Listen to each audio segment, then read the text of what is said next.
তো হ্যালো বন্ধুরা, আশা করি সবাই ভালো আছেন আর আমি অনেক ভালো আছি। তো চলো বন্ধুরা, আপনাদের জন্য আজ একটা নতুন ব্লগ বানাচ্ছি, তো বন্ধুরা দেখুন, আমি এখন সামনের দিকে যাব আর এই সাইডে খুললেন পরিষ্কার করছে, ইট কাটবে তার জন্য। আর এই আমার বাম সাইডে, এই সাইডে এখন পরিষ্কার করেনি, কালাই আছে তার জন্য। তো চলুন আমি এখন সামনের দিকে যাচ্ছি।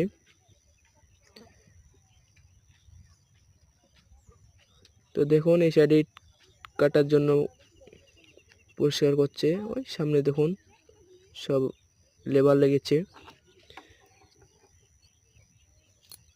তো দেখুন ভাটায় চলে এসেছি আজ।